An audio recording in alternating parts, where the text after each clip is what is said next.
Assalamualaikum warahmatullahi wabarakatuh. Hai teman-teman, perkenalkan nama saya Henania Putri Ningsih, salah satu siswi dari Universitas Pelita Bangsa.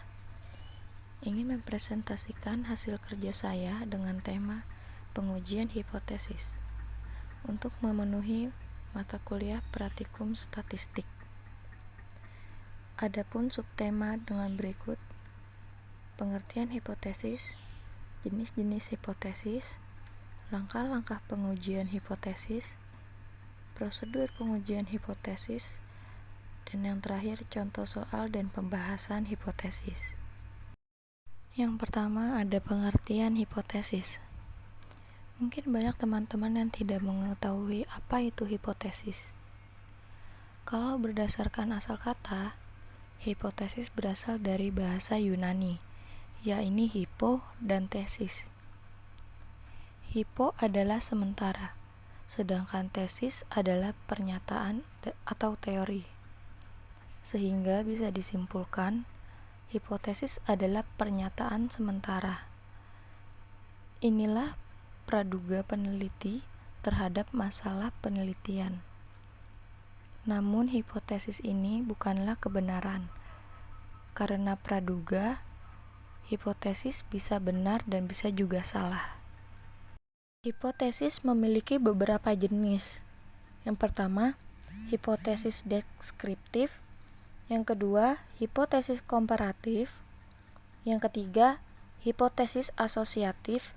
Dan terakhir, hipotesis statistik. Yang pertama, hipotesis deskriptif. Hipotesis ini berisi dugaan sementara dari masalah deskriptif yang berhubungan dengan variabel tunggal.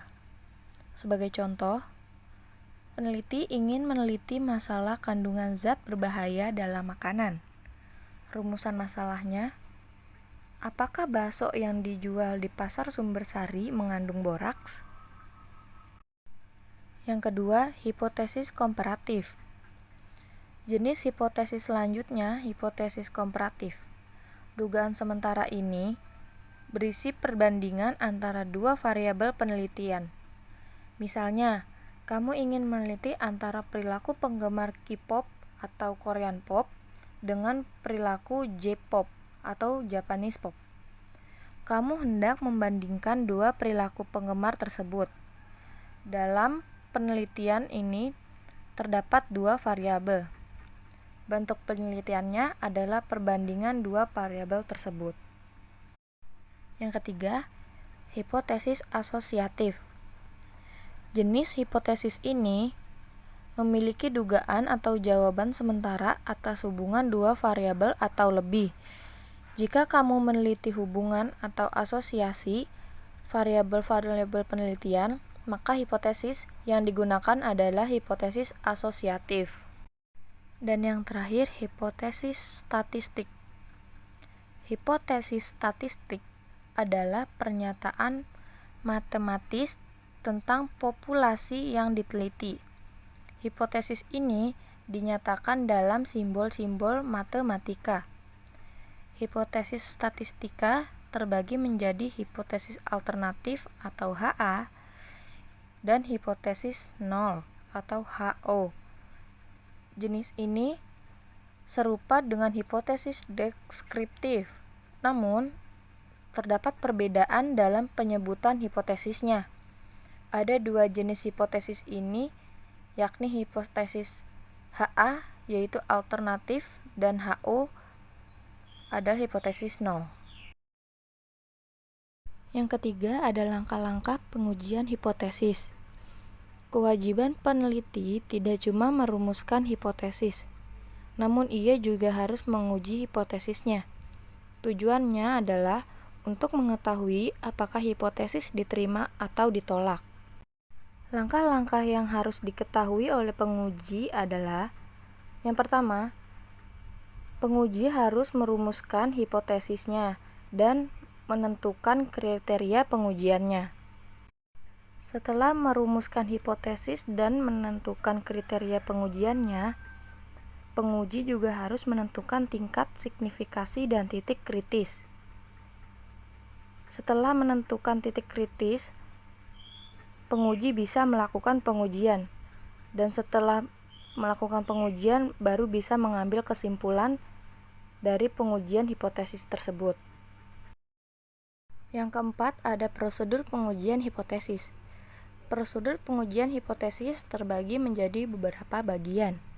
Yang pertama, menentukan parameter yang akan diuji. Yang kedua, menentukan hipotesis nol atau HO.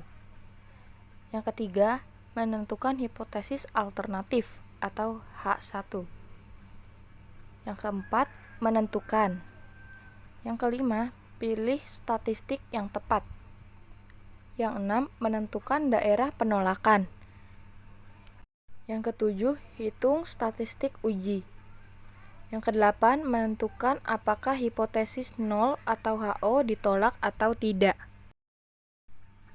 Yang terakhir, ada contoh soal dan pembahasannya. Seorang peneliti mendengar bahwa semua orang mempercayai semua buah memiliki rasa yang manis. Untuk membuktikan kebenarannya, maka akan dilakukan penelitian pertama kali. A. Meneliti mengumpulkan data rasa dari berbagai buah. B. Peneliti memberikan hipotesis alternatif untuk melakukan penelitian. C. Peneliti melakukan survei. D. Peneliti mengolah data dari penelitian lain. Jawaban yang benar adalah B. Peneliti memberikan hipotesis alternatif untuk melakukan penelitian. Pembahasannya, seorang peneliti mendengar bahwa semua orang mempercayai semua buah memiliki rasa yang manis. Untuk membuktikan kebenarannya dari pernyataan tersebut, peneliti dapat memberikan hipotesis alternatif yang dapat membantu membuktikan atau membantah pernyataan tersebut. Hipotesis alternatif yang tepat yaitu ada buah yang memiliki rasa tidak manis. Selain itu, peneliti dapat mengumpulkan data sebagai rasa buah dengan melakukan survei. Demikianlah beberapa hal yang bisa saya sampaikan. Sebelumnya, saya mohon maaf yang sebesar-besarnya apabila di dalam penyampaian ada beberapa pernyataan yang menyinggung dan mungkin ada kesalahan kata. Sebagai penutup, saya ingin mengutip pernyataan dari Walt Disney. Ia mengatakan, "Semua impian pasti bisa Anda wujudkan jika Anda memiliki keberanian untuk mengejar mereka." Artinya, jika Anda mempunyai impian, maka genggam impian tersebut. Yakini dan kejar. Percayalah bahwa impian Anda pasti bisa Anda wujudkan. Sekian dari saya. Wassalamualaikum warahmatullahi wabarakatuh.